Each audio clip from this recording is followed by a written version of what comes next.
विद्यते भावो न भावो विद्यते ततः उभयोरपि द्रष्टुं अनायो तत्त्वदर्शिभिः। सत्वस्तु से विलक्षण असत रूप इस जगत की सत्ता नहीं है, नहीं हो सकती और स्वत्व स्वरूप ब्रह्म की असत्ता अभाव नहीं हो सकती। इस प्रकार तत्वदर्शियों ने सत और असत के विषय में निश्चय किया है।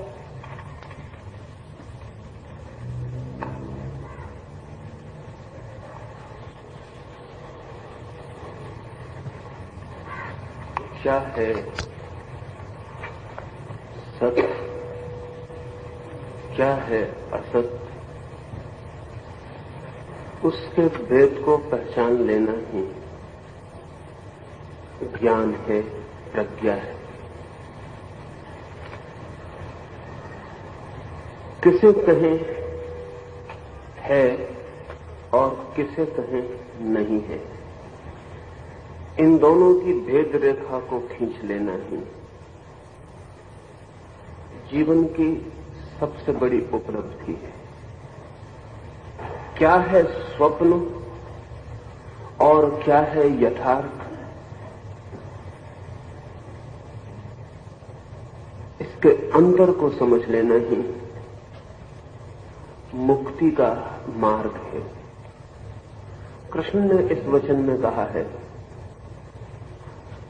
जो है और सदा है और जिसके न होने का कोई उपाय नहीं है, जिसके न होने की कोई संभावना ही नहीं है, वही सत्य है, वही रियल है। जो है लेकिन कभी नहीं था और कभी फिर नहीं हो सकता है, जिसके न हो जाने की संभावना है, वही असत है, वही अनरियल है। यहां बहुत समझ लेने जैसी बात है। साधारणतः असत अनरियल हम उसे कहते हैं जो नहीं है, लेकिन जो नहीं है उसे तो असत कहने का भी कोई अर्थ नहीं है।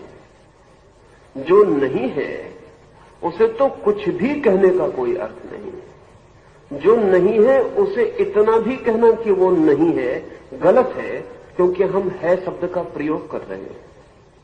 जब हम कहते हैं नहीं है तब भी हम है शब्द का प्रयोग कर रहे हैं। जो नहीं है उसके लिए नहीं है कहना भी गलत है। जो नहीं है वो नहीं ही है, उसकी कोई बात ही अर्थहीन है। इसलिए असत का अर्थ नॉन एग्जिस्टेंट नहीं होता है। असत का अर्थ होता है जो नहीं है फिर भी है,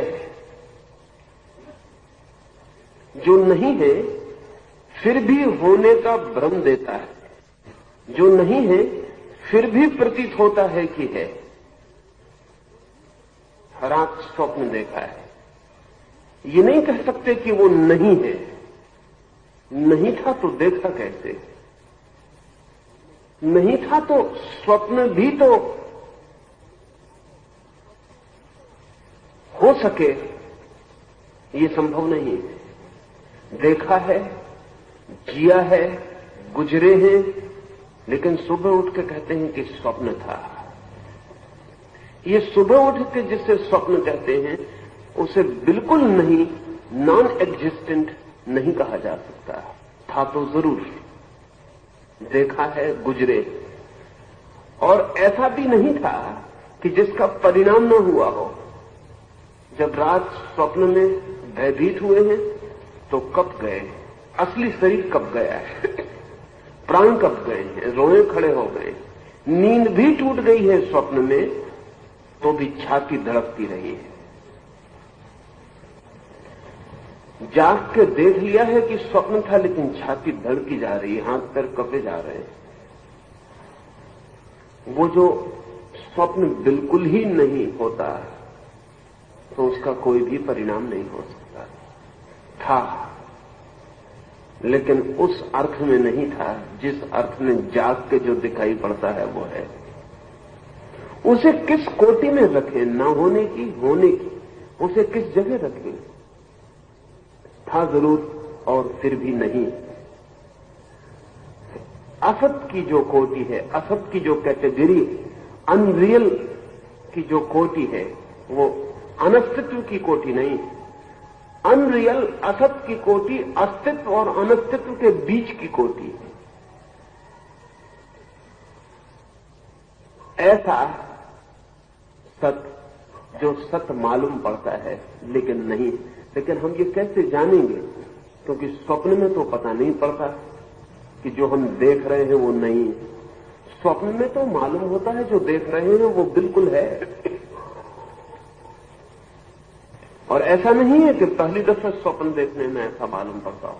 जीवन भर स्वप्न देखकर भी और रोज सुबह जागकर भी जानकर कि नहीं था, आज रात फिर जब स्वप्न आएगा तब स्वप्न में पूरी तरह लगेगा कि है। लगता है पूरी तरह की है, भासता है पूरी तरह की है, फिर भी सुबह जागकर पाते हैं कि नहीं।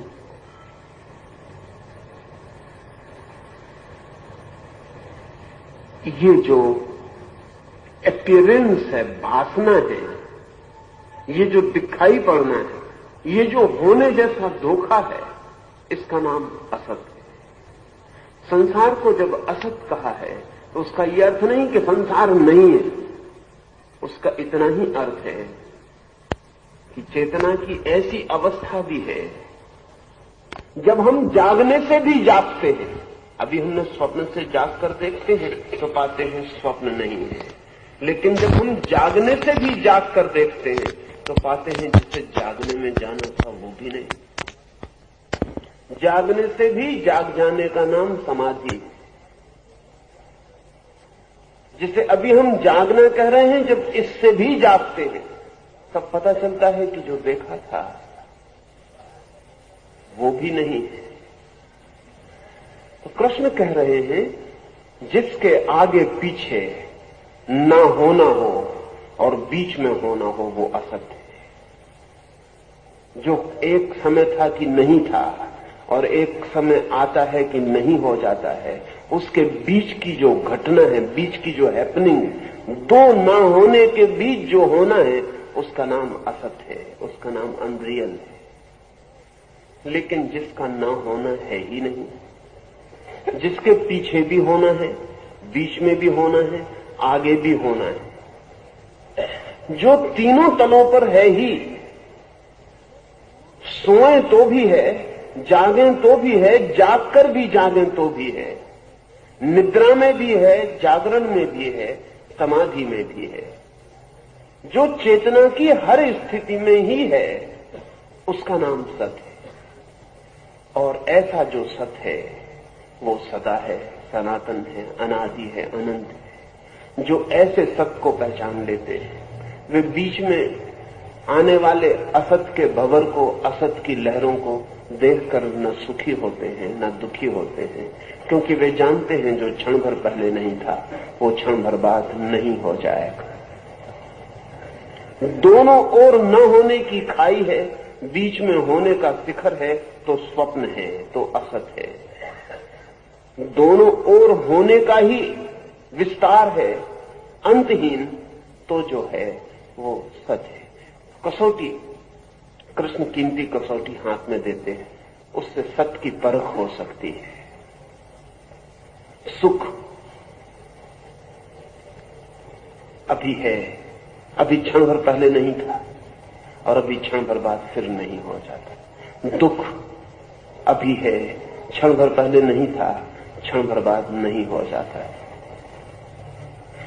जीवन अभी है, कल नहीं था, कल फिर नहीं हो जाता है। जो जो चीजें बीच में होती हैं और दोनों छोरों पर नहीं होती हैं, वे बीच में केवल होने का धोखा ही दे पाती हैं, क्योंकि जो दोनों ओर नहीं है वो बीच में भी नहीं हो सकता है।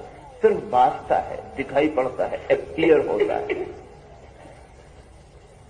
जीवन की प्रत्येक चीज को इस कसौटी पर कसा जा सकता है। अर्जुन से कृष्ण यही कह रहे हैं कि तू कस के देख। जो अतीत में नहीं था, जो भविष्य में नहीं होगा, उसके अभी होने के व्यामोह में मत पड़।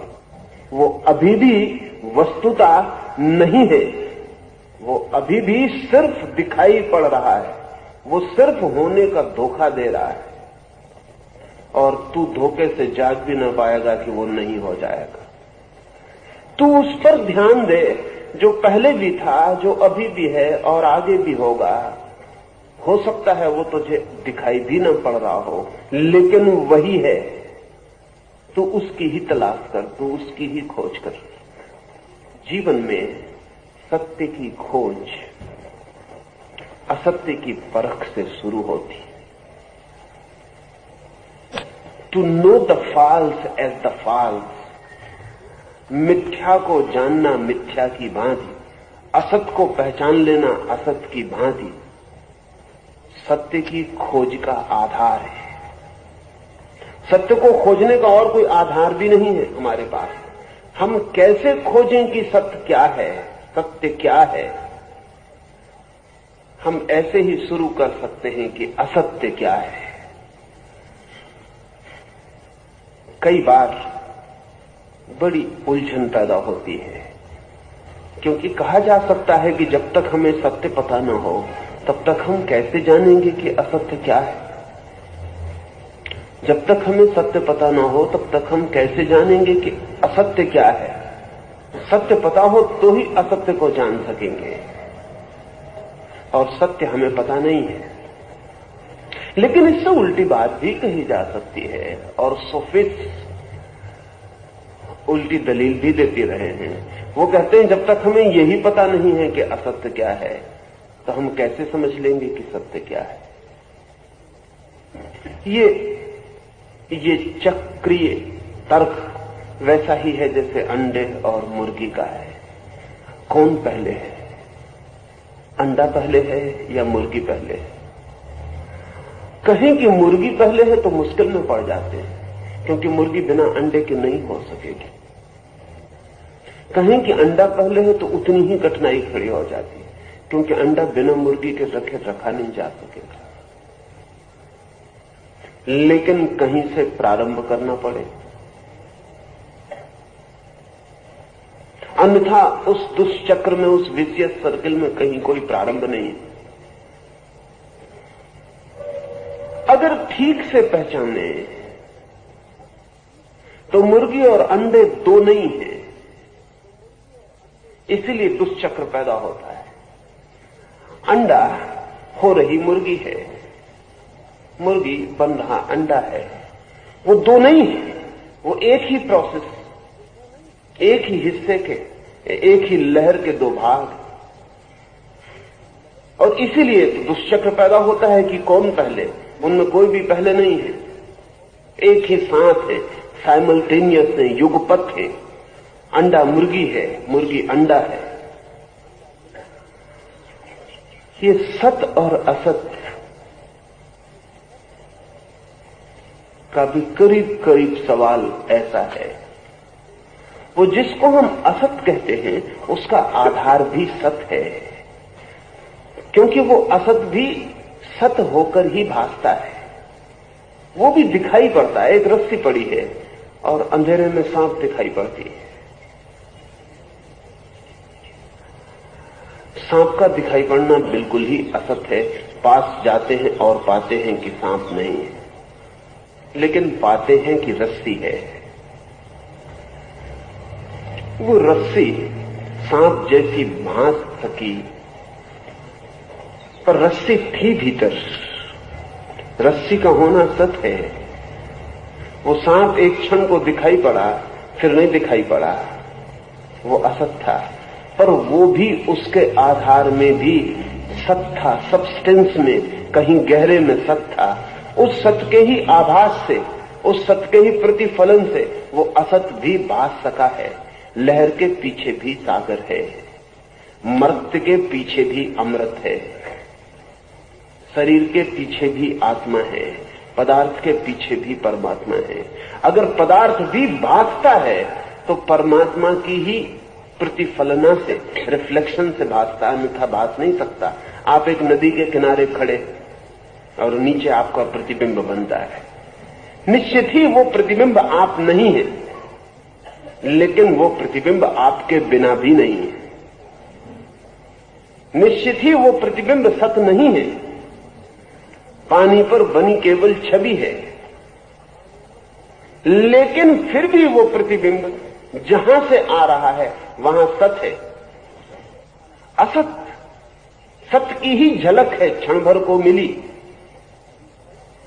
क्षण भर को सत्य ने जो आकृति ली, अगर हमने उस आकृति को जोर से पकड़ लिया तो हम असत को पकड़ लेते हैं, और अगर हमने उस आकृति में से उसको पहचान लिया जो निराकार, निर्गुण, उस क्षण भर आकृति में झलका था, तो हम सत्य को पकड़ लेते हैं।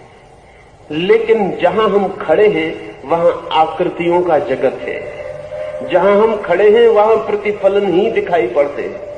हमारी आंखें इस तरह झुकी हैं कि नदी के तट पर कौन खड़ा है वो दिखाई नहीं पड़ता, नदी के जल में जो प्रतिबिंब बन रहा है वही दिखाई पड़ता है। हमें उससे ही शुरू करना पड़ेगा, हमें असत से ही शुरू करना पड़ेगा। हम स्वप्न में हैं तो स्वप्न से ही शुरू करना पड़ेगा। अगर हम स्वप्न को ठीक से पहचानते जाएं तो स्वप्न तिरोहित होता चला जाए। ये बड़े मजे की बात है, कभी प्रयोग करने जैसा अद्भुत। रोज रात को सोते समय स्मरण रख के सोएं, सोते सोते एक ही स्मरण रखे रहें कि जब स्वप्न आए तब मुझे होश बना रहे कि ये स्वप्न है।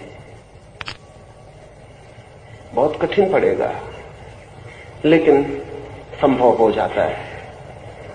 नींद लगती जाए और आप स्मरण करते जाएं कि जैसे ही स्वप्न आए मैं जान पाऊं कि ये स्वप्न है।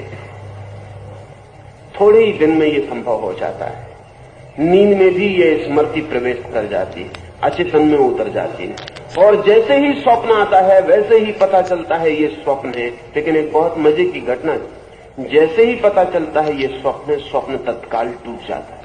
तत्काल इधर पता चला कि ये स्वप्न है कि उधर स्वप्न टूटा और बिखरा। स्वप्न को स्वप्न की भांति पहचान लेना उसकी हत्या कर देनी। वो तभी तक जी सकता है जब तक सत्य प्रतीत हो। उसके जीने का आधार उसके सत्य होने की प्रतीति में है। इस प्रयोग को जरूर करना ही चाहिए। इस प्रयोग के बाद कृष्ण का ये सूत्र बहुत साफ समझ में आ जाएगा कि वो इतना जोर देके क्यों कह रहे हैं कि अर्जुन, असत और सत्य के बीच की भेद रेखा को जो पहचान लेता है वो ज्ञान को उपलब्ध हो जाता है। स्वप्न से ही शुरू करें रात के, फिर बाद में दिन के स्वप्न को भी जाग के देखें, और वहां भी स्मरण रखें कि जो है दो नहीं के बीच में वो स्वप्न है। और तब अचानक आप पाएंगे कि आपके भीतर कोई रूपांतरित होता चला जा रहा है, और जहां कल मन पकड़ लेने का होता है आज वहां मुट्ठी नहीं बनती। कल जहां मन रोक लेने का होता था किसी स्थिति को, आज वहां हंस के गुजर जाने का मन होता है, क्योंकि जो दोनों तरफ नहीं है उसे पकड़ना हवा को मुट्ठी में बांधने जैसा है। जितने जोर से पकड़ो उतनी ही बाहर हाथ के हो जाती। मत पकड़ो तो बनी रहती, पकड़ो तो खो जाती। जैसे ही ये दिखाई पड़ गया कि दो नहीं के बीच में जो है मालूम पड़ता है वो स्वप्न है, वैसे ही आपकी जिंदगी से असत की पकड़ गिरनी शुरू हो जाएगी, स्वप्न बिखरना शुरू हो जाएगा। तब जो शेष रह जाता है, दी रिमेनिंग, वो सत्य है, जिसको आप पूरी तरह जाग कर भी नहीं मिटा पाते, जिसको आप पूरी तरह स्मरण करके भी नहीं मिटा पाते, जो आपके बावजूद शेष रह जाता है वही सत्य है, वो शाश्वत है। उसका कोई आदि नहीं, कोई अंत नहीं। कहना चाहिए वो टाइमलेस है। ये भी थोड़ा समझ लेने जैसा है। असत हमेशा टाइम में होगा, समय में होगा, क्योंकि जो कल नहीं था आज है और कल नहीं हो जाएगा, उसके समय के 3 विभाजन हुए, अतीत, वर्तमान और भविष्य। लेकिन जो कल भी था, आज भी है, कल भी होगा, उसके 3 विभाजन नहीं हो सकते। उसका कौन सा अतीत है, उसका कौन सा वर्तमान है, उसका कौन सा भविष्य है, वो सिर्फ है। इसलिए सत्य के साथ टाइम टेंस नहीं है, समय की कोई धारणा नहीं। सत्य कालातीत है, समय के बाहर है, असत समय के भीतर है। जैसे मैंने कहा, आप नदी के तट पर खड़े हैं और आपका प्रतिफलन, रिफ्लेक्शन नदी में बन रहा है। आप नदी के बाहर हो सकते हैं, लेकिन रिफ्लेक्शन सदा नदी के भीतर ही बन सकता है। पानी का माध्यम जरूरी है, कोई भी माध्यम जो दर्पण का काम कर सके, कोई भी माध्यम जो प्रतिफलन कर सके, वो जरूरी। आपके होने के लिए कोई प्रतिफलन करने वाले माध्यम की जरूरत नहीं, लेकिन आपका चित्र बन सके, उसके लिए प्रतिफलन के माध्यम की जरूरत है। टाइम, समय प्रतिफलन का माध्यम है। किनारे पे सत्य खड़ा होता है, समय में असत पैदा होता है। समय की धारा में, समय के दर्पण पर, टाइम मिरर पर जो प्रतिफलन बनता है, वो असत है। और समय में कोई भी चीज स्थिर नहीं हो सकती। जैसे पानी में कोई भी चीज स्थिर नहीं हो सकती, क्योंकि पानी अथिर है। इसलिए कितना ही स्थिर प्रतिबिंब हो, फिर भी कपता रहेगा। पानी कंपन है। ये जो कपते हुए प्रतिबिंब हैं, समय के दर्पण पर बने हुए, कल थे, अभी हैं, कल नहीं होंगे। कल भी बड़ी बात है, बीते क्षण में थे, नहीं थे, अगले क्षण में नहीं हो जाएंगे। ऐसा जो क्षण क्षण बदल रहा है, जो क्षणिक है, वो असत है। जो क्षण के पार है, जो सदा है, वही सत्य है। इसकी भेद रेखा को जो पहचान लेता, कृष्ण कहते, वो ज्ञान को उपलब्ध हो जाता है। अविनाशी तु तद्विद्धि येन सर्वम् इदं ततं विनाशमव्ययस्यास्य न कश्चित् कर्तुम् अर्हति। जिसने इस सारे जगत को व्यक्त किया है, वह सूक्ष्मतम वस्तु अविनाशी है। उस अविनाशी का कोई भी विनाश नहीं कर सकता। जिसने इस सारे जगत को व्याप्त किया है, वह सूक्ष्मतम अविनाशी है। लेकिन जिससे ये सारा जगत व्याप्त हुआ है, वह वस्तु स्थूल है और विनाशवान है। इसे ऐसा समझें, एक कमरा है, खाली, कुछ भी सामान नहीं है। वो जो कमरे का खालीपन है, वो पूरा का पूरा व्याप्त किए है कमरे को। उचित तो यही होगा कि जब कमरा नहीं था तब भी वो खालीपन था। पीछे हमने दीवारें उठा के उस खालीपन को चारों तरफ से बंद किया है। कमरा नहीं था तब भी वो खालीपन था। कमरा नहीं होगा तब भी वो खालीपन होगा। कमरा है तब भी वो खालीपन है। कमरा बना है, मिटेगा, कभी नहीं था, कभी नहीं हो जाएगा, पर वो जो खालीपन है, वो जो स्पेस है, वो जो अवकाश है, वो जो आकाश है, वो था, है, रहेगा। उसके लिए था, है, इस तरह के शब्द उचित नहीं है, क्योंकि जो कभी भी नहीं हुआ उसके लिए है कहना ठीक नहीं है।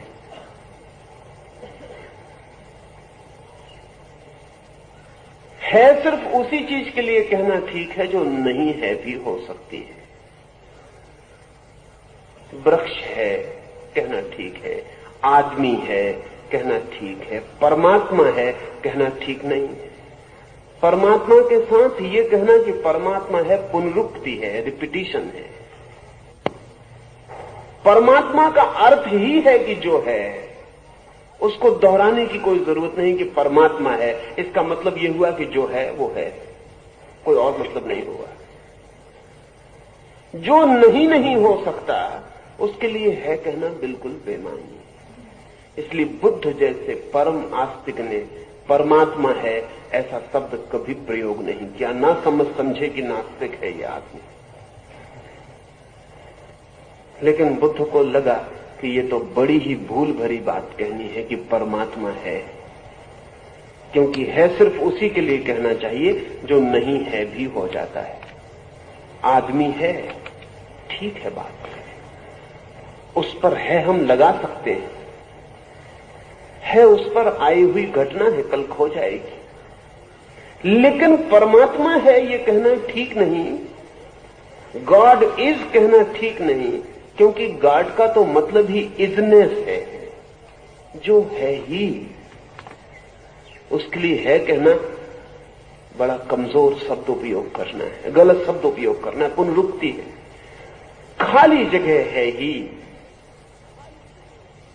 कमरा नहीं था तब भी थी, फिर कमरे में हम फर्नीचर ले आए, फिर कमरे में हमने तस्वीरें लगा दी, फिर कमरे में हम आके बैठ गए, कमरा पूरा सज गया, भर गया। अब इस कमरे में दो चीजें, एक तो वो खालीपन जो सदा से था और एक ये भरापन जो सदा से नहीं था। लेकिन बड़े मजे की बात है कि कमरे का खालीपन हमें कभी दिखाई नहीं पड़ता, कमरे का भरापन दिखाई पड़ता है। कमरे में वही दिखाई पड़ता है जो भरा हुआ है, वो नहीं दिखाई पड़ता जो खाली। किसी भी कमरे में आप प्रवेश करेंगे तो वही दिखाई पड़ता है जो वहां है, वो नहीं दिखाई पड़ता जो वहां सदा था, वो नहीं दिखाई पड़ता, वो अदृश्य भी है। अगर खालीपन का भी पता चलता है तो वो कहना चाहिए कि भरेपन के रेफरेंस में पता चलता है। ये कुर्सी रखी है तो इसके आसपास खाली जगह मालूम पड़ती है, इस कुर्सी के आसपास खाली जगह मालूम पड़ती है, खाली जगह के बीच में ये कुर्सी मालूम नहीं पड़ती। असलियत यही है कि खालीपन के बीच में ये कुर्सी रखी है। कुर्सी हटाई जा सकती है, खालीपन हटाया नहीं जा सकता, भरा जा सकता है, हटाया नहीं जा सकता। आप एक कमरे से कुर्सी बाहर निकाल ले सकते हैं, क्योंकि कुर्सी कमरे के अस्तित्व का हिस्सा नहीं है। लेकिन कमरे से खालीपन नहीं निकाल सकते। ज्यादा से ज्यादा कमरे में सामान भर के खालीपन को दबा सकते हैं। अगर कमरे में से सब चीजें निकाल ली जाएं तो आप कहेंगे यहां तो कुछ भी नहीं है, और अगर कमरे से सब चीजें निकाल ली गई हो तो आपको सिर्फ कमरे की दीवारें दिखाई पड़ेंगी। अगर दीवारें भी निकाल ली जाएं तो आप कहेंगे यहां कमरा ही नहीं है। लेकिन दीवारें कमरा नहीं, दीवालों के बीच में जो खाली जगह है वही कमरा है। अंग्रेजी का शब्द रूम बहुत अच्छा है। रूम का मतलब होता है खाली जगह। रूम का मतलब ही होता है खाली जगह।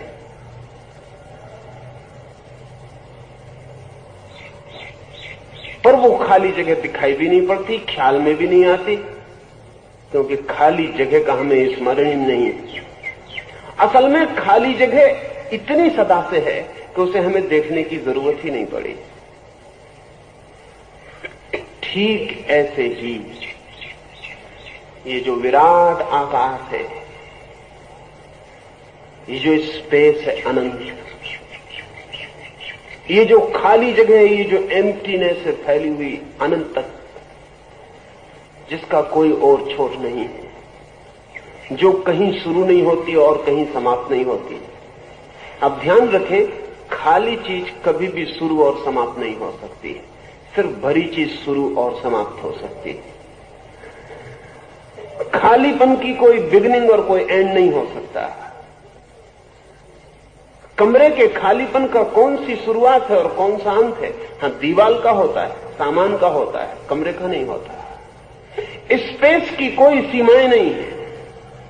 आकाश का अर्थ ही है कि जिसकी कोई सीमा नहीं। ये जो असीम फैला हुआ है, ये सत्य है। और इस असीम के बीच में बहुत कुछ उठता है, बनता है, निर्मित होता है, बिखरता है। वो असत्य है। वृक्ष बने, खालीपन थोड़ी देर के लिए हरा हुआ, फूल खिले, खालीपन थोड़ी देर के लिए सुगंध से भरा, फिर फूल गिर गए, फिर वृक्ष गिर गया, खालीपन फिर अपनी जगह। और जब वृक्ष उठा था और फूल खिले थे, तब भी खालीपन में कोई अंतर नहीं पड़ा था, वो वैसा ही था। चीजें बनती हैं और मिटती हैं। जो बनता है और मिटता है वो स्थूल है, वो दिखाई पड़ता है। जो नहीं बनता, नहीं मिटता, वो सूक्ष्म है, वो अदृश्य है। सूक्ष्म कहना भी ठीक नहीं है, लेकिन मजबूरी में कृष्ण ने सूक्ष्म का प्रयोग किया है। उचित नहीं, लेकिन मजबूरी है, कोई और उपाय नहीं। असल में जब हम कहते हैं सूक्ष्म, तो हमारा मतलब ये होता है स्थूल का ही कोई हिस्सा। जब हम कहते हैं छोटा, तो मतलब होता है बड़े का ही कोई हिस्सा। जब हम कहते हैं बहुत सूक्ष्म, तो हमारा मतलब होता है कि बहुत कम स्थूल। बाकी मनुष्य की भाषा में सूक्ष्म भी स्थूल से ही जुड़ा है।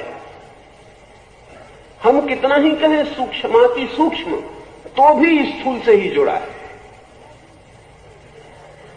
आदमी की भाषा द्वंद्व से बनी है, उसमें पेयर है, उसमें दो दो चीजों के जोड़ है।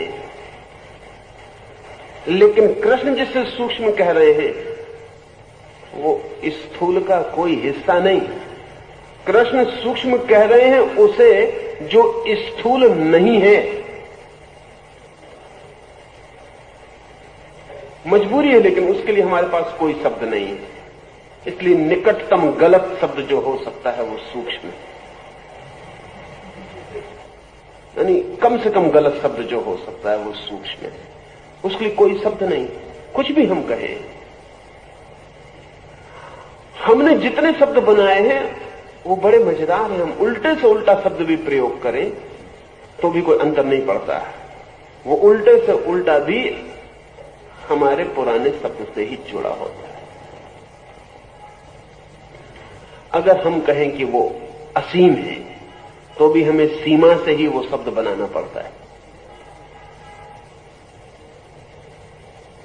अब ये बड़े मजे की बात है कि सीमा में असीम का कोई भाव नहीं होता, लेकिन असीम में सीमा का भाव होता है। हम कितनी ही कल्पना करें असीम की, हम ज्यादा से ज्यादा बहुत बड़ी सीमा की कल्पना करते हैं।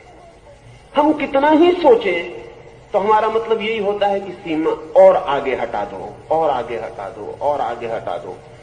लेकिन सीमा होगी ही नहीं, ये हमारा विचार नहीं सोच पाता। वो इनकंसीवेबल है, उसकी कोई चिंतना नहीं हो सकती असीम की। जब हम कहते हैं कमरे में खालीपन है, तो उसका मतलब हमारे मन में ये होता है कि कमरे में खालीपन भरा है। तो हम एम्प्टीनेस को भी वस्तु की तरह उपयोग करते हैं। खालीपन भरा है, जैसे खालीपन कोई चीज है, जबकि खालीपन का मतलब ना भरा होना है, जहां कुछ भी नहीं है। लेकिन अगर हम कुछ भी नहीं का भी प्रयोग करें, तो हम कुछ भी नहीं का भी वस्तु की तरह प्रयोग करते हैं। अंग्रेजी में शब्द है नथिंग, वो बना है नो थिंग से। नथिंग भी कहना हो, नहीं कुछ, तो भी थिंग, वस्तु उसमें लानी पड़ती है। बिना वस्तु के हम सोच ही नहीं सकते, बिना स्थूल के हम सोच ही नहीं सकते। इसलिए कृष्ण के इस सूक्ष्म शब्द को आदमी की मजबूरी समझें। इसका मतलब स्थूल का कोई अंश नहीं है, कोई बहुत सूक्ष्म स्थूल नहीं है। सूक्ष्म का अर्थ है जो स्थूल नहीं ही है। और स्थूल क्या है? जो दिखाई पड़ता है वो स्थूल है, जो स्पर्श में आता है वो स्थूल है, जो सुनाई पड़ता है वो स्थूल है। असल में जो इंद्रियों की पकड़ में आता है वो स्थूल है। ऐसा भी नहीं है कि आप कल बड़ी दूरबीन बना लें, खुर्दबीन बना लें और उसकी पकड़ में आ जाए तो वो सूक्ष्म हो जाएगा। नहीं, जो भी पकड़ में आ जाए वो स्थूल है, क्योंकि दूरबीन कुछ नहीं करती, सिर्फ आपकी आंख की इंद्रिय की शक्ति को बड़ा करती।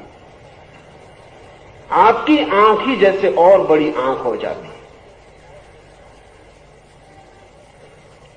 बड़े से बड़े यंत्र भी हम विकसित कर लें तब भी जो पकड़ में आएगा वो स्थूल ही होगा, क्योंकि सब यंत्र हमारी इंद्रियों के एक्सटेंशन है। वो हमारी इंद्रियों के लिए और जोड़े गए हिस्से। एक आदमी आंख पे चश्मा लगा के देख रहा है तो जो उसे आंख से नहीं दिखाई पड़ता था वो अब दिखाई पड़ रहा है, लेकिन वो कोई सूक्ष्म चीज नहीं देख रहा है। वैज्ञानिक बड़ी दूर की चीजें देख रहे हैं, बड़े दूर का, लेकिन वो भी स्थूल है। जो भी दिखाई पड़ेगा, जो भी सुनाई पड़ेगा, जो भी स्पर्श में आ जाएगा, इंद्रियों की सीमा के भीतर जो भी आ जाएगा वो स्थूल है। सूक्ष्म का मतलब है जो मनुष्य की इंद्रियों की सीमा में नहीं आता है, नहीं आ सकता है, नहीं लाया जा सकता है। असल में जो विचार भी जिसे नहीं पकड़ सकता वही सूक्ष्म है। अब वैज्ञानिक कहते हैं कल तक वो परमाणु सूक्ष्मतम था, अब परमाणु भी टूट गया, अब इलेक्ट्रॉन है, न्यूट्रॉन है, प्रोटॉन है। अब वैज्ञानिक कहते हैं कि वो सर्वाधिक सूक्ष्म है, क्योंकि अब वो दिखाई के बाहर ही हो गए। अब अनुमान से ही मामला है, लेकिन जो अनुमान में भी आता है वो भी सूक्ष्म नहीं है, क्योंकि अनुमान भी मनुष्य के विचार का हिस्सा है। इसलिए वैज्ञानिक जिसे इलेक्ट्रॉन कह रहे हैं वो भी कृष्ण का सूक्ष्म नहीं है।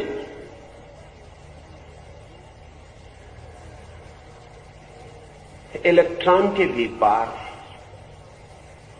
अच्छा ठीक होगा कहना, ऑलवेज द बियॉन्ड, जहां तक आप पहुंच जाएंगे उसके जो पार, वहां भी पहुंच जाएंगे तो उसके जो पार। द ट्रांसेंडेंटल, वो जो सदा अतिक्रमण कर जाता है वही सूक्ष्म है। पार होना ही जिसका गुण है। आप जहां तक पकड़ पाते हैं जो उसके पार सदा शेष रह जाता है, सदा ही शेष रह जाता है और रह जाएगा। यहां ठीक से समझ लेना उचित होगा। हमारे पास दो शब्द हैं, अज्ञात, अननोन, अज्ञेय, अननोएबल। साधारणतः जब हम सूक्ष्म को समझने जाते हैं तो ऐसा लगता है जो अज्ञात है, अननोन है। नहीं, कृष्ण उससे सूक्ष्म नहीं कह रहे हैं, क्योंकि जो अननोन है वो नोन बन सकता है, जो अज्ञात है वो कल ज्ञात हो जाएगा, वो सूक्ष्म नहीं है। जिसके ज्ञात होने की अनंत में भी कभी संभावना है वो सूक्ष्म नहीं है। स्थूल ही ज्ञात हो सकता है, आज न हो कल हो जाए, कल न हो कभी हो जाए, लेकिन जो भी ज्ञात हो सकता है वो स्थूल है। जो ज्ञात हो ही नहीं सकता, जो सदा ही ज्ञान के बाहर छूट जाता है, जो सदा ही जानने की पकड़ के बाहर रह जाता है, अननोएबल, अज्ञेय, नहीं जाना ही नहीं जा सकता, जो वही सूक्ष्म है। इसलिए सूक्ष्म का मतलब ऐसा नहीं कि हमारे पास अच्छे उपकरण होंगे तो हम उसे जान लेंगे। लोग पूछते हैं कि क्या विज्ञान कभी परमात्मा को जान पाएगा? जिसे भी विज्ञान जान लेगा वो परमात्मा नहीं होगा।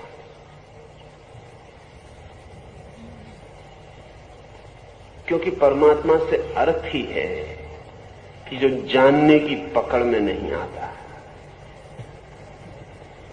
किसी दिन विज्ञान की प्रयोगशाला अगर परमात्मा को पकड़ लेगी तो वो पदार्थ हो जाएगा।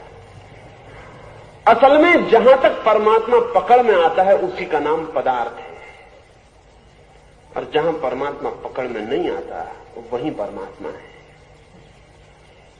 सूक्ष्म का कृष्ण का अर्थ ठीक से ख्याल में ले लेना जरूरी है, क्योंकि जो सूक्ष्म है वही सत्य है, जो पकड़ में आता है वो असत होगा, वो आज होगा कल नहीं होगा, जो पकड़ में नहीं आता वही होगा। एक कमरे में हम जाएं, वहां फूल रखा है, फूल सुबह ठीक है, सांझ मुरझा जाएगा। उसी फूल के नीचे शंकर जी की पिंडी रखी है, पत्थर रखा है, वो सुबह भी था, सांझ भी होगा। लेकिन 100 वर्ष, 200 वर्ष, 300 वर्ष, 1000 वर्ष बिखर जाएगा। फूल एक दिन में बिखर गया, पत्थर था हजारों वर्ष में बिखरा, इससे अंतर नहीं पड़ता। कमरे में सिर्फ एक चीज है जो नहीं बिखरेगी, वो कमरे का कमरापन है, रूमीनेस, वो जो खालीपन है वो भर नहीं बिखरेगा। वही सूक्ष्म है, वही सत्य है। बाकी कमरे में जो भी है वो सब बिखर जाए। मैंने एक ताओ इस चित्रकार की कहानी पढ़ी। मैंने पढ़ा है कि एक ताओ गुरु ने अपने शिष्यों को कहा कि तुम एक चित्र बना लाओ। उन्होंने पूछा कि कोई थीम, कोई विषय दे दें, तो उसने कहा तुम एक चित्र बना लाओ कि गाय घास चर रही। वे चित्र बना के ले आए, सभी अच्छे अच्छे चित्र बनाकर ले आए थे, लेकिन एक साधु जो चित्र बना के लाया था उसमें जरा चौंकने वाली बात थी, क्योंकि वो कोरा कागज ही ले आया था। गुरु ने पूछा कि क्या बना नहीं पाए? उसने कहा कि नहीं, चित्र बना है, देखें। फिर गुरु ने उसके कागज की तरफ देखा और शिष्यों ने भी कागज की तरफ देखा, फिर सबने उसकी तरफ देखा और पूछा कि गाय कहां? तो उसने कहा गाय घास चर के जा चुकी है। उन्होंने पूछा घास कहां है? उसने कहा घास गाय चर गई। तो उन्होंने पूछा इसमें फिर क्या बचा? तो उसने कहा जो गाय के पहले भी था और घास के पहले भी था और गाय के बाद भी बचता है और घास के बाद ही बचता है, वही मैं बना लाया हूं। लेकिन वे सब कहने लगे ये कोरा कागज है, और उसने कहा कि यही बचता है, ये कोरापन। कृष्ण इस कोरेपन को सूक्ष्म कह रहे हैं, जो सब लहरों के उड़ जाने गिर जाने पर बच जाता है, और जो सदा बच जाता है वही सत्य है। आचार्य श्री, ये नथिंगनेस वर्सेस एवरीथिंग में आप कभी आपके प्रवचन में भागना और जागना जो प्रयोग करते हैं, तो मैं उससे भागू या जागू, उससे उसको क्या मतलब है? उसमें एफर्ट का तत्व नहीं आता, और टोटल एक्सेप्टेबिलिटी में इविल का क्या स्थान होता है?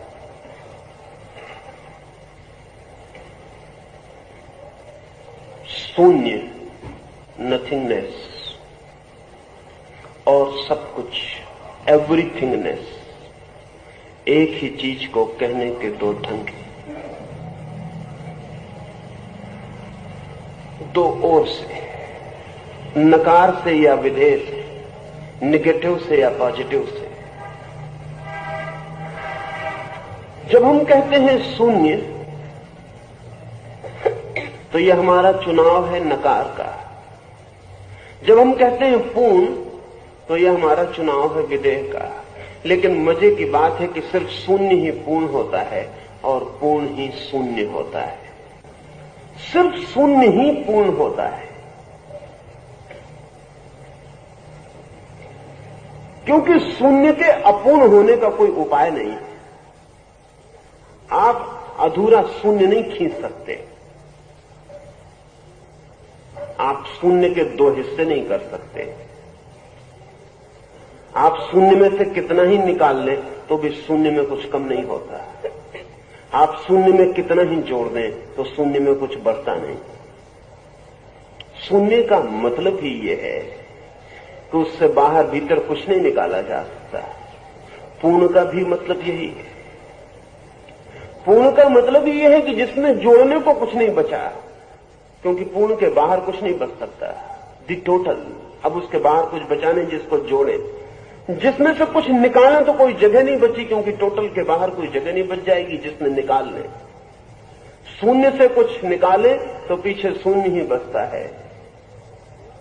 शून्य में कुछ जोड़े तो उतना ही शून्य रहता है। पूर्ण से कुछ निकालने का उपाय नहीं, पूर्ण में कुछ जोड़ने का उपाय नहीं, क्योंकि पूर्ण में अगर कुछ जोड़ा जा सके तो इसका मतलब है कि वो अपूर्ण था पहले, अब कुछ उसमें जोड़ा जा सकता है। शून्य और पूर्ण एक ही सत्य के दो नाम हैं। हमारे पास दो रास्ते हैं जहां से हम नाम दे सकते हैं, या तो हम नकार का उपयोग करें या विधेय का उपयोग करें। सब कुछ और कुछ भी नहीं, एक ही बात को कहने के दो ढंग हैं। ये हमारा चुनाव है कि हम कैसे इसे कहें। अगर ये ख्याल में आ जाए तो इस जगत में उठे बहुत बड़े विवाद की बुनियादी आधारशिला गिर जाती। बुद्ध और शंकर के बीच कोई विवाद नहीं है, सिर्फ नकार और विधेय के शब्दों के प्रयोग का फासला और भिन्नता है। बुद्ध नकारात्मक शब्दों का प्रयोग करते हैं। वे कहते हैं नहीं है, शून्य है, निर्वाण है। निर्वाण का मतलब दिए का बुझ जाना, जैसे दिया बुझ जाता है, बस ऐसे ही सब कुछ नहीं हो जाता है। शंकर कहते हैं सब है, ब्रह्म है, मोक्ष है, ज्ञान है, सब विधेय शब्दों का प्रयोग करते हैं। और बड़े मजे की बात यह है कि ये दोनों इशारे बिल्कुल एक चीज की तरफ। शंकर और बुद्ध से करीब दूसरे आदमी खोजना मुश्किल, लेकिन शंकर और बुद्ध के करीब ही इस मुल्क का सबसे बड़ा विवाद खड़ा हुआ। हां और ना के बीच कितना फासला मालूम पड़ता है, इससे ज्यादा उल्टे शब्द नहीं हो सकते। लेकिन पूर्ण हां और पूर्ण ना के बीच कोई फासला नहीं है, लेकिन वो हमें अनुभव हो जाए दो में से किसी एक का भी तो ही दिखाई पड़ सकता है। पूछा है कि मैं कहता हूं भागे मत जागे।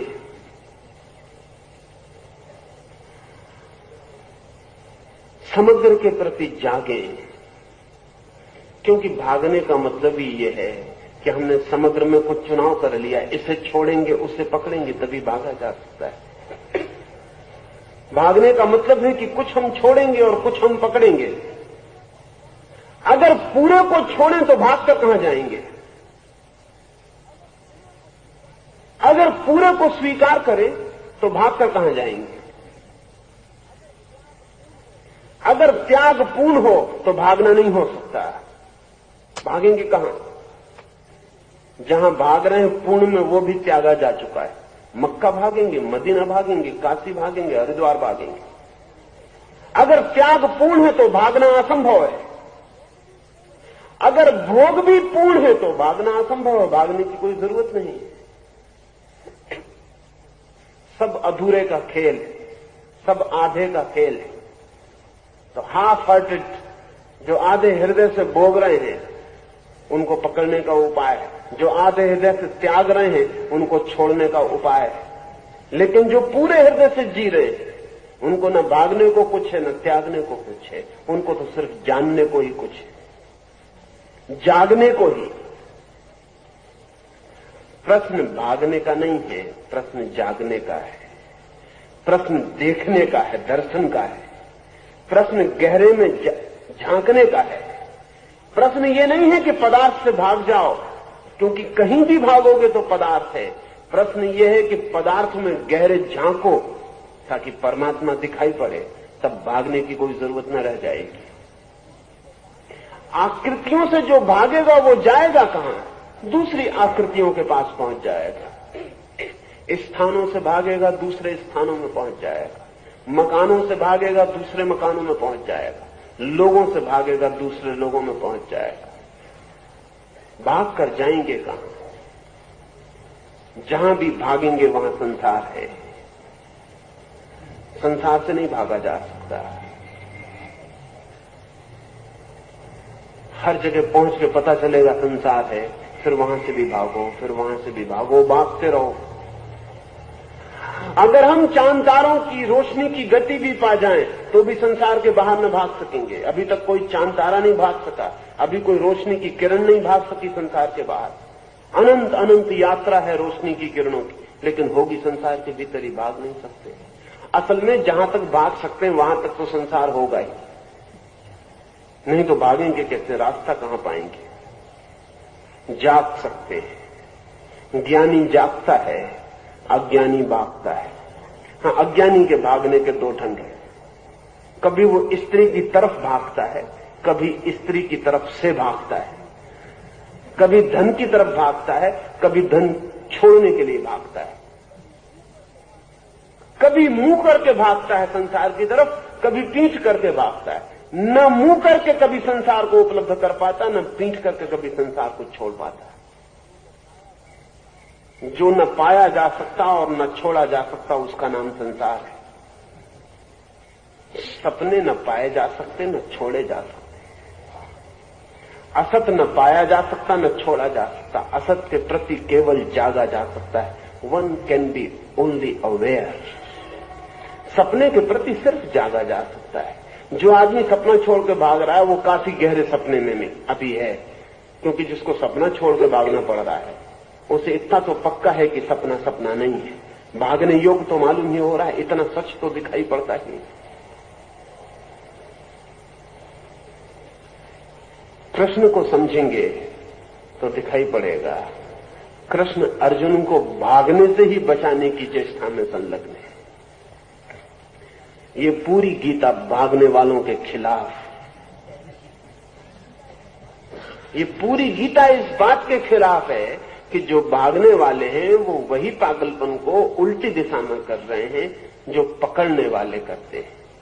लेकिन सिर्फ पागलपन उल्टा हो जाए, शीर्षासन करने लगे तो इससे पागलपन नहीं रह जाता, ऐसा नहीं है।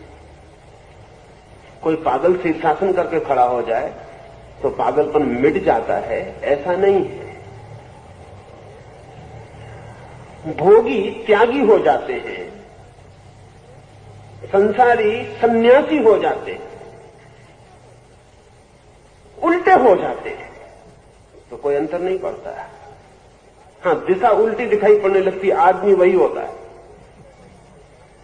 ढंग उल्टे हो जाते हैं, आदमी वही होता है। कृष्ण गीता में एक बहुत ही अनूठी बात कह रहे हैं, और वो ये कह रहे हैं कि संसारी और सन्यासी विपरीत नहीं है, एक दूसरे से उल्टे नहीं है। संसार से भागकर कोई सन्यासी नहीं होता, संसार में जागकर कोई सन्यासी होता। और जागना हो तो यहीं जाग जाओ, कहीं भी भागो, इससे कोई अंतर नहीं पड़ता। जागने के लिए कोई खास जगह नहीं है, कहीं भी जागा जा सकता है। सपने मिटाने के लिए खास सपने देखने की जरूरत नहीं, किसी भी सपने में जागा जा सकता है। एक सपना देख रहा है आदमी चोर का, एक आदमी सपना देख रहा है साधु का। क्या साधु वाले सपने से जागना आसान है बजाय चोर वाले सपने के? दोनों सपने हैं, जागना एक सा ही है, कोई अंतर नहीं पड़ता। साधु होने के सपने से जागने में भी यही करना पड़ेगा कि जानना पड़ेगा ये सपना है, और चोर के सपने से भी जागने के लिए यही करना पड़ेगा कि जानना पड़ेगा कि ये सपना है। सपने को सपने की भांति जानना ही जागना है, और सपने को सत्य की तरह जो मान लेता है उसके सामने दो विकल्प हैं, या तो सपने में डूबे भोगे या सपने से भागे और त्यागे। गीता भोग और त्याग दोनों की अतियों को सपने के बीच मानेगी। जागना, और जागने के लिए ही वो कह रहे हैं कि तू पहचान अर्जुन, क्या सत है क्या असत है, ये तू पहचान। तो ये पहचान, ये रिकॉग्निशन ही तेरा जागरण बन जाने वाला है। आप ये तो कहेंगे नहीं कि जागना भी भागने का शीर्षासन है, इतना तो एफर्ट करना पड़ेगा? नहीं, जागना भागने से जरा भी संबंधित नहीं है। जागना भागने से संबंधित ही नहीं है, क्योंकि जागने में भागने का कोई भी तत्व नहीं है, विपरीत तत्व भी नहीं है, दूसरी तरफ भागना भी नहीं है। जागने का मतलब ही है कि जो है उसे हम देखने को तत्पर होते हैं। धन है, इसके साथ भागने के दो काम हो सकते हैं। एक काम हो सकता है इसे छाती से लगा के पकड़ के बैठ जाए, इसमें से एक पैसा न भाग जाए इसका ध्यान रखें। दूसरा हो सकता है कि इससे ऐसे भागें कि लौट के न देखें। मुझे कोई कह रहा था कि विनोबा के सामने पैसा करो तो दूसरी तरफ मुंह कर लेते। पैसे से इतना डर, तो पैसे में काफी ताकत मालूम पड़ती।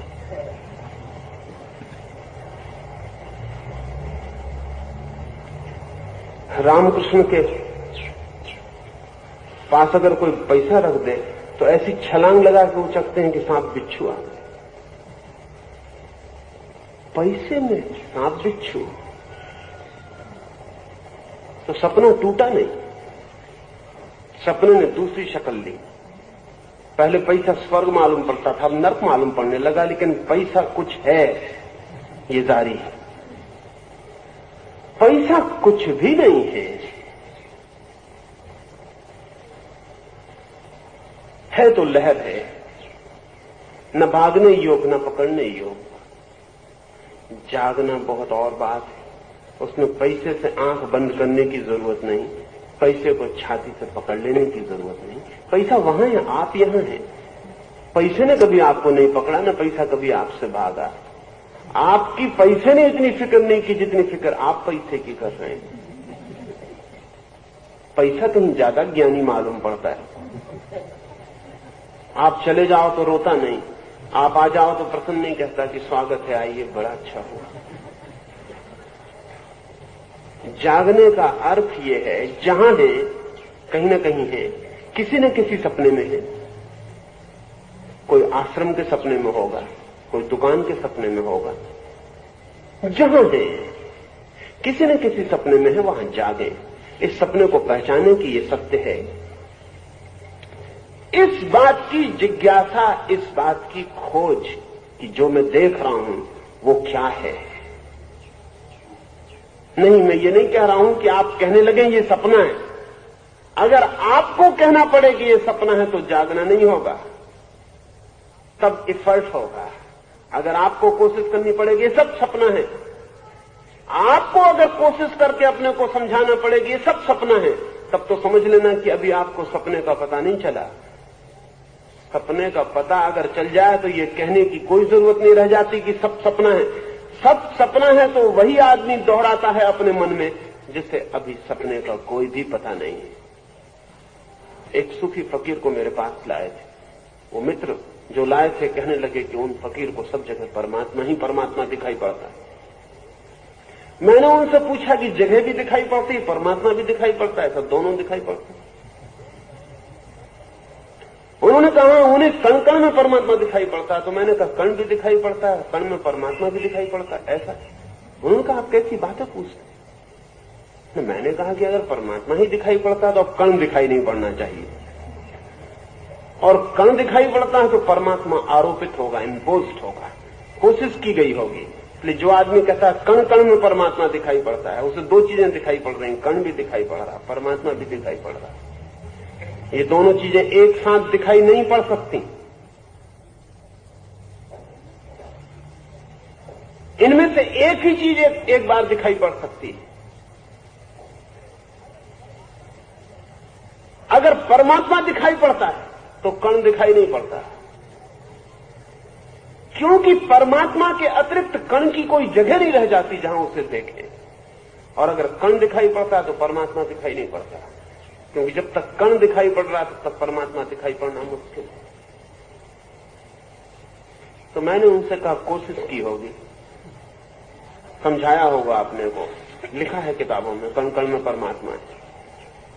नहीं, उन्होंने कहा मुझे वर्षों से दिखाई पड़ता है। तो मैंने कहा और वर्षों के पहले कोशिश की होगी। मैंने कहा आप रुकें, मेरे पास रुक जाएं, 2-4 दिन अब देखने की कोशिश न करें। दूसरे दिन सुबह उनने मुझसे कहा कि आपने मुझे भारी नुकसान पहुंचाया, मेरी 30 साल की साधना खराब कर दी, क्योंकि मैंने रात से कोशिश नहीं की तो मुझे वृक्ष दिखाई पड़ने लगे। अब मुझे परमात्मा दिखाई नहीं पड़ता। तो मैंने कहा जिसको 30 साल देख के भी 2-4 घंटे देखने की कोशिश न की जाए और खो जाता हो, तो आप वृक्षों के ऊपर अपना एक सपना आरोपित कर रहे हैं, उसका परमात्मा से कोई लेना देना नहीं। कह रहे हैं कि वृक्ष में परमात्मा है, समझाया जाए तो दिखाई पड़ने लगेगा, लेकिन ये वो परमात्मा नहीं जिसकी कृष्ण बात कर रहे हैं। आपको परमात्मा थोपना नहीं है जगत पर, आपको तो जगत के प्रति ही जाग जाना है। जागते से जगत खो जाता है और परमात्मा शेष रह जाता है। आपको सपने को समझाना नहीं है अपने को कि ये झूठ है, ये झूठ है। नहीं, सपने को देख लेना है ठीक से क्या है। और जैसे ही सपने को देख लिया जाता है कि क्या है, क्या आप अचानक पाते हैं सपना टूट गया और नहीं है। फिर जो शेष रह जाता है वही सत्य है। प्रयास तो हमें असत्य के लिए करने पड़ते हैं, सत्य के लिए नहीं करने पड़ते। एफर्ट तो असत्य के लिए करना पड़ता है, सत्य के लिए नहीं करना पड़ता। क्योंकि जो सत्य मनुष्य के प्रयास से मिलता होगा वो सत्य नहीं हो सकता। जो सत्य मनुष्य के प्रयास के बिना ही मौजूद है वही सत्य है। सत्य आपको निर्मित नहीं करना है, वो आपका कंस्ट्रक्शन नहीं है कि आप उसको निर्माण करेंगे। सत्य तो है ही, कृपा करके असत्य भर निर्माण न करें तो जो है वो दिखाई पड़ जाएगा। मैं एक वृक्ष की शाखा को अपने हाथ से खींच लेता हूं, फिर मैं राह चलते आपसे पूछता हूं कि इस वृक्ष की शाखा को मैंने इसकी जगह से नीचे खींच लिया है, अब मैं इसे इसकी जगह वापस पहुंचाना चाहता हूं तो क्या करूं? आप क्या कहेंगे मुझसे कि कुछ करिए? आप कहेंगे कृपा करके खींचिए भर मत, छोड़ दीजिए, शाखा अपनी जगह पहुंच जाएगी। शाखा अपनी जगह थी ही, आपकी कृपा से ही अपनी जगह से हट गई है। परमात्मा में पहुंचने के लिए मनुष्य को किसी एफर्ट और प्रयास की जरूरत नहीं। परमात्मा को खोने के लिए उसने जो प्रयास किया है, कृपा करके उतना प्रयास भर वो ना करे, अपनी जगह पहुंच जाएगा। स्वप्न हमारे निर्माण है, सत्य हमारा निर्माण नहीं। इसलिए बुद्ध को जब ज्ञान हुआ और लोगों ने बुद्ध से पूछा कि तुम्हें क्या मिला, तो बुद्ध ने कहा मुझे कुछ मिला नहीं, सिर्फ मैंने कुछ खोया है। तब तो वो बहुत हैरान हो गए। उन्होंने कहा हम तो सोचते थे कि आपको कुछ मिला है। बुद्ध ने कहा मिला कुछ भी नहीं, जो था ही उसे मैंने जाना है। हाँ, खोया जरूर कुछ, जो मैंने बनाया था वो मुझे सब खो देना पड़ा। अज्ञान मैंने खोया और ज्ञान मैंने पाया नहीं, क्योंकि ज्ञान था ही। जिस अज्ञान को मैं जोर से पकड़े था उसकी वजह से दिखाई नहीं पड़ रहा था। खोया जरूर, पाया कुछ भी नहीं। पाया वही जो पाया ही हुआ था, जो सदा से मिला ही हुआ था। ठीक से समझें तो सिर्फ जागकर देखने की जरूरत है। आंख खोल के, प्रज्ञा को पूरी तरह जगा के, चेतना को पूरे होश से अप्रमाद में लाकर देखने भर की जरूरत है कि क्या है। और जैसे ही हम देखते हैं क्या है, उसमें जो नहीं है वो गिर जाता है, जो है वो शेष रह जाता है। अंतवंता इमे देहा नित्य सोक्ता शरीरिणः अनाशिनो प्रमेयस्य तस्माद्युध्यस्व भारत। विनाश रहित, अप्रमेय और नित्य शरीर आत्मा के ये देह अनित्य है। इसलिए हे भारत, तुम युद्ध करने के लिए तैयार हो जाओ।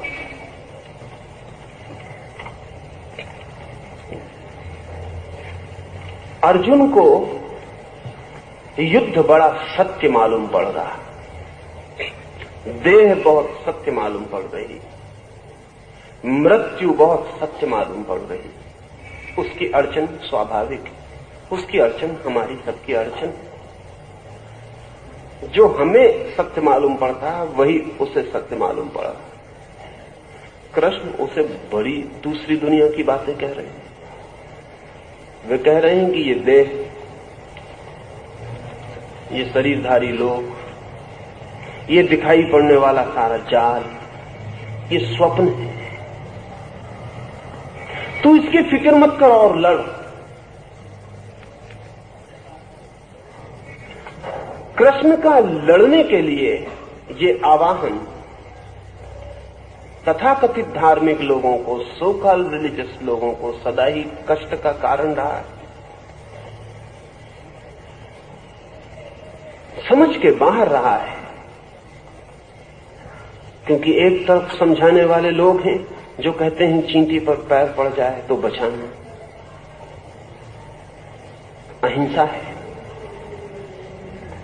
पानी छान कर पीना। दूसरी तरफ ये कृष्ण है जो कह रहा है कि लड़, क्योंकि यहां कोई न मरता न कोई मारा जाता। ये सब देह स्वप्न है। अर्जुन साधारणता ठीक कहता मालूम पड़ता है।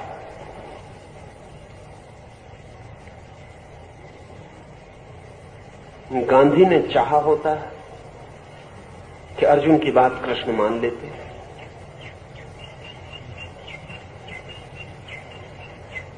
अहिंसावादियों ने चाहा होता कि कृष्ण की बात न चलती, अर्जुन की चल जाती।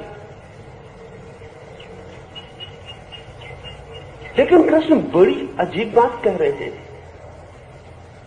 वे कह रहे हैं जो स्वप्न है उसके लिए तो दुखी हो रहा है, जो नहीं है उसके लिए तो पीड़ित और परेशान हो रहा है।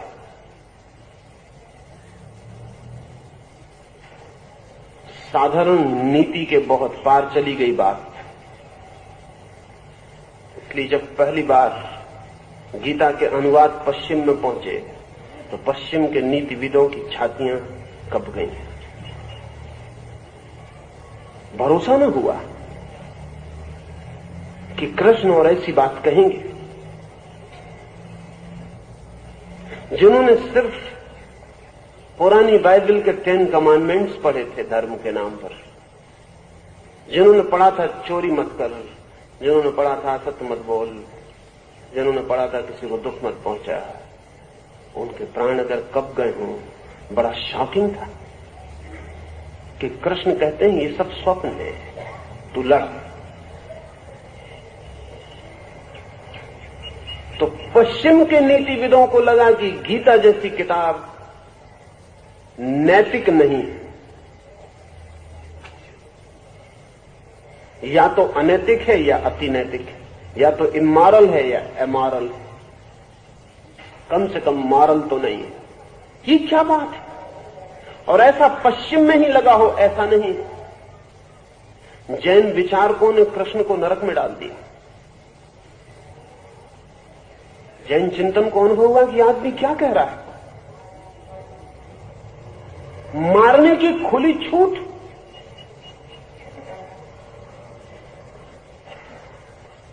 अगर अर्जुन का वश चलता तो महाभारत शायद न होता। कृष्ण ने ही करवा दिया। तो अहिंसा की धारा इस मुल्क में भी थी। उसने कृष्ण को नरक में डालने की जरूरत एहसास की। इस आदमी को नरक में डाल ही देना चाहिए।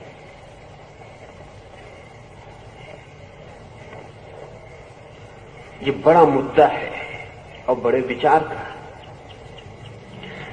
इसमें ध्यान रखना जरूरी है कि नीति धर्म नहीं है। नीति बहुत काम चलाऊ व्यवस्था है। नीति बिल्कुल सामाजिक घटना है।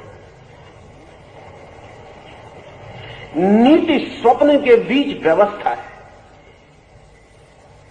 स्वप्न में भी तो रास्तों पर चलना हो तो नियम बनाने पड़ेंगे, स्वप्न में भी जीना हो तो व्यवस्थापन, डिसिप्लिन, शिस्त, अनुशासन बनाना पड़ेगा।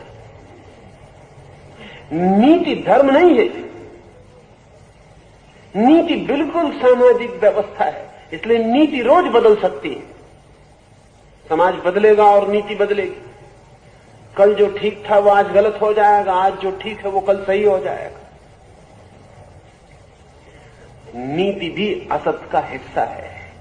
इसका यह मतलब नहीं कि धर्म अनीति है। जब नीति तक असत का हिस्सा है तो अनीति तो असत का हिस्सा होगी।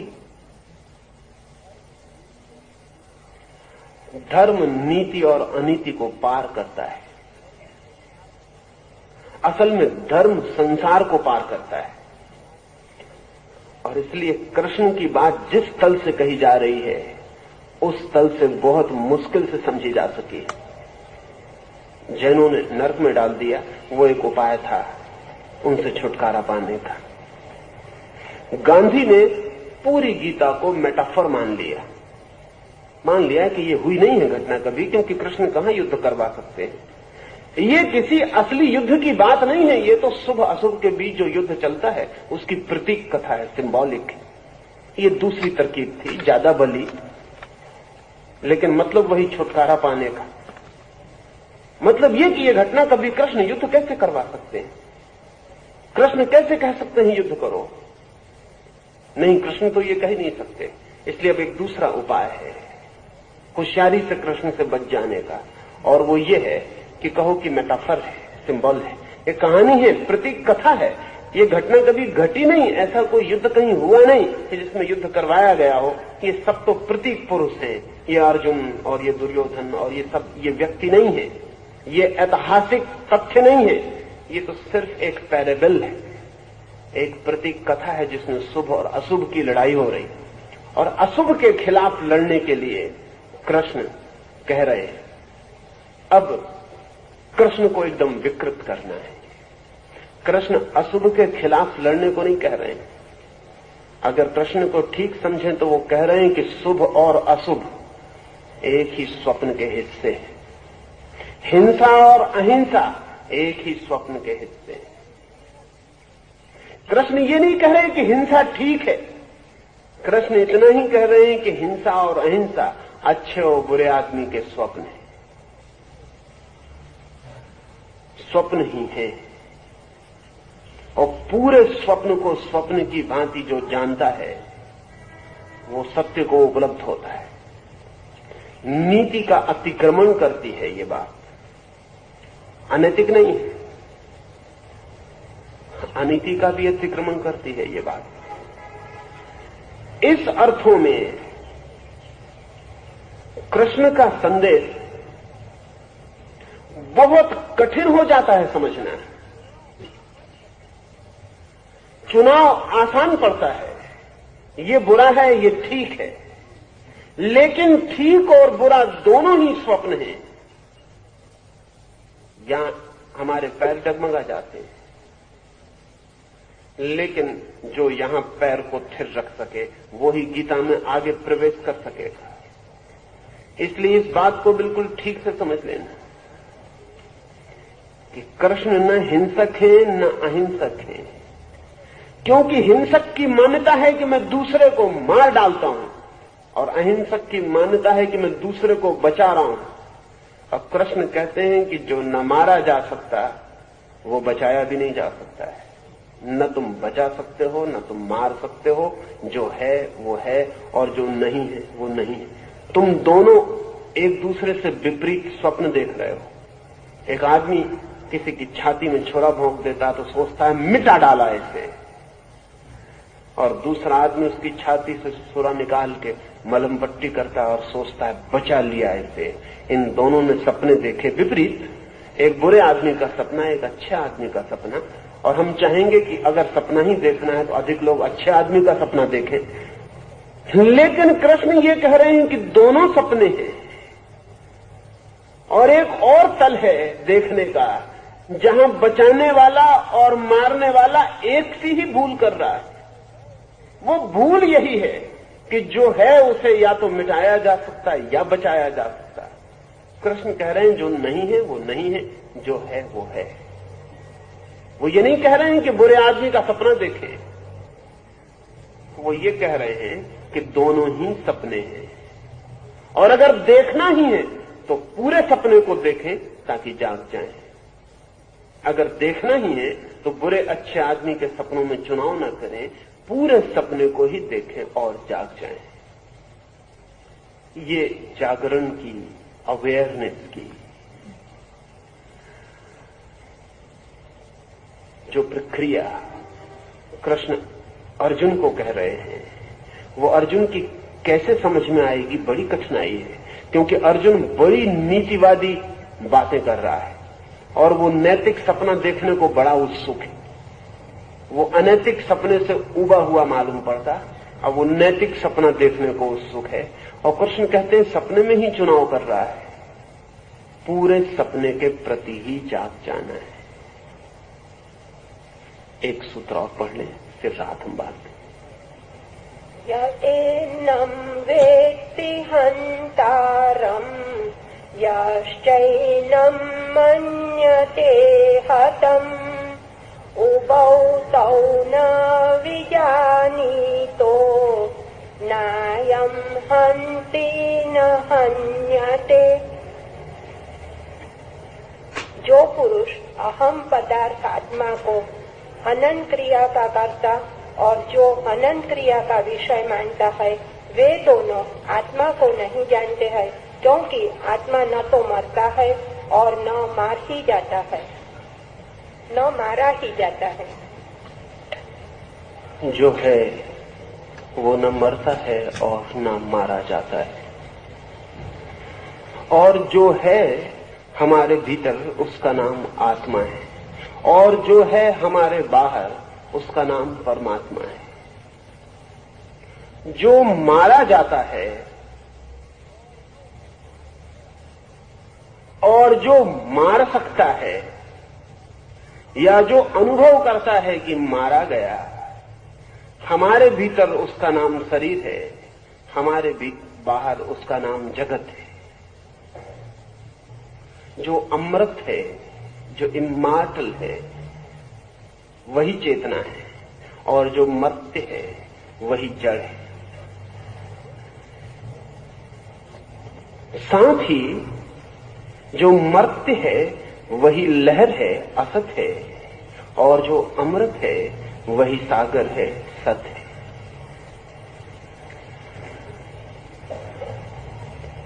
अर्जुन के मन में यही चिंता, दुविधा और पीड़ा है कि मैं कैसे मारने में संलग्न हो जाऊं। इससे तो बेहतर है मैं ही मर जाऊं। ये दोनों बातें एक साथ ही होंगी। जो दूसरे को सोच सकता है मरने की भाषा में, वो अपने को भी मरने की भाषा में सोच सकता है। जो सोच सकता है कि मृत्यु संभव है, वो स्वभावतः दुखी हो जाएगा। लेकिन कृष्ण कह रहे हैं कि मृत्यु एकमात्र असंभावना है, द ओनली इम्पॉसिबिलिटी। मृत्यु हो ही नहीं सकती,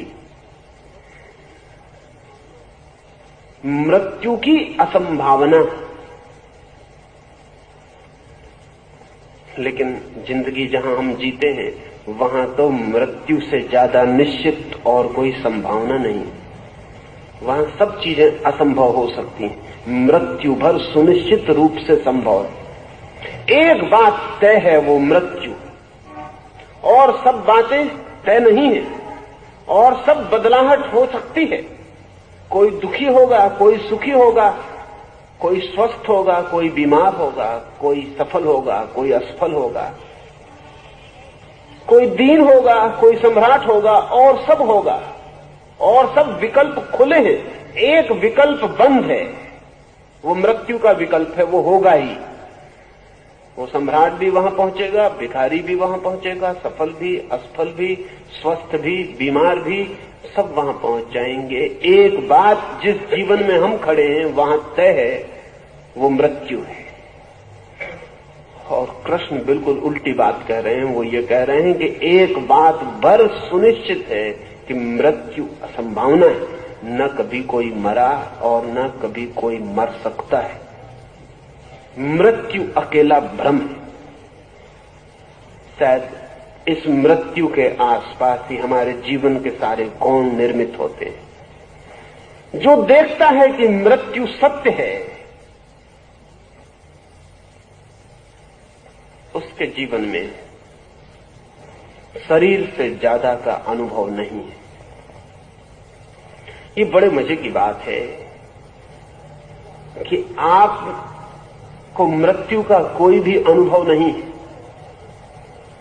आपने दूसरों को मरते देखा है, अपने को मरते कभी नहीं देखा है।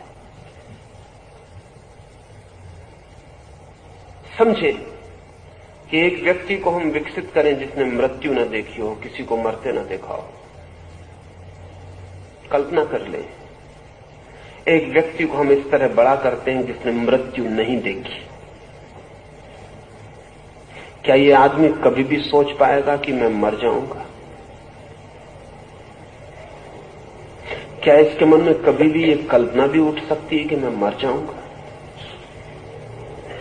असंभव। मृत्यु इन्फेरेंस है, अनुमान है, दूसरे को मरते देखकर। और मजा यह है कि जब दूसरा मरता है तो आप मृत्यु नहीं देख रहे, क्योंकि मृत्यु की घटना आपके लिए सिर्फ इतनी है कि वो कल तक बोलता था, अब नहीं बोलता, कल तक चलता था, अब नहीं चलता। आप चलते हुए को न चलते की अवस्था में गया हुआ देख रहे हैं, बोलते हुए को न बोलते की अवस्था में देख रहे हैं, धड़कते हृदय को न धड़कते हृदय की अवस्था में देख रहे हैं। लेकिन क्या इतने से काफी है कि आप कहें जो भीतर था वो मर गया? क्या इतना पर्याप्त है? क्या इतना काफी है? मृत्यु की निष्पत्ति लेने को क्या ये काफी हो गया? ये काफी नहीं। दक्षिण में एक योगी थे कुछ वर्षों पहले, ब्रह्म योगी। उन्होंने ऑक्सफोर्ड यूनिवर्सिटी में और कलकत्ता और रंगून यूनिवर्सिटी में 3 जगह मरने का प्रयोग करके दिखाया। वो बहुत कीमती प्रयोग था। वो 10 मिनट के लिए मर जाते थे। जब ऑक्सफोर्ड यूनिवर्सिटी में उनका प्रयोग हुआ तो डॉक्टर्स मौजूद थे और उन्होंने कहा कि इस 10 मिनट में आप मेरी जांच पड़ताल करके लिख दें सर्टिफिकेट कि आदमी मर गया कि जिंदा है। फिर उनकी श्वास खो गई, फिर उनकी नाड़ी बंद हो गई, फिर हृदय ने धड़कना बंद कर दिया, फिर खून की चाल सब शांत हो गई।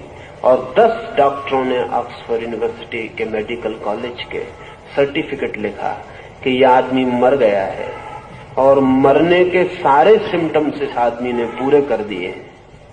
और 10 आदमियों ने दस्तखत किया और वो ब्रह्म योगी 10 मिनट के बाद वापस जिंदा हो गए। श्वास फिर चलने लगी, हृदय फिर धड़कने लगा, खून फिर बहने लगा, नाड़ी फिर वापस लौट आई। और उन्होंने कहा फिर सर्टिफिकेट लिखें कि यह आदमी, इस आदमी के बाबत क्या ख्याल है? उन डॉक्टरों ने कहा हम बड़ी मुश्किल में पड़ गए, आप हम पर कोई अदालत में मुकदमा तो न चलाएं, क्योंकि मेडिकल साइंस जो कह सकती थी हमने कह दिया।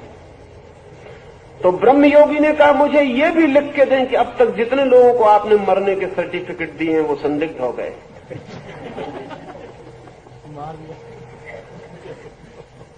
असल में जिसे हम मृत्यु कह रहे हैं वो जीवन का शरीर से सरक जाना है। जैसे कोई दिया अपनी किरणों को सिकोड़ ले वापस, ऐसे जीवन का फैलाव वापस सिकुड़ जाता है, बीज में वापस लौट जाता है, फिर नई यात्रा पर निकल जाता है। लेकिन बाहर से सिकुड़ने को हम मृत्यु समझ लेते हैं। बटन दबा दी हमने, बिजली का बल्ब जलता था, किरणें समाप्त हो गई, बल्ब से अंधकार झरने लगा। क्या बिजली मर गई? सिर्फ अभिव्यक्ति खो गई, सिर्फ मैनिफेस्टेशन बंद हो गया। फिर बटन दबाते हैं, फिर किरणें बिजली की वापस बहने लगी। क्या बिजली पुनर्जीवित हो गई? क्योंकि जो मरी नहीं थी उसको पुनर्जीवित कहने का कोई अर्थ नहीं है। बिजली पूरे समय वहीं थी, सिर्फ अभिव्यक्ति खो गई थी। जिसे हम मृत्यु कहते हैं वो प्रगट का फिर पुनः अप्रगट हो जाना है। जिसे हम जन्म कहते हैं वो अप्रगट का पुनः प्रगट हो जाना है। कृष्ण कहते हैं नहीं शरीर को मारने से आत्मा मरती है, नहीं शरीर को बचाने से आत्मा बचती है। आत्मा न मरती है न बचती है। असल में जो मरने और बचने के पार है वही आत्मा है, वही अस्तित्व है। शेष सांझ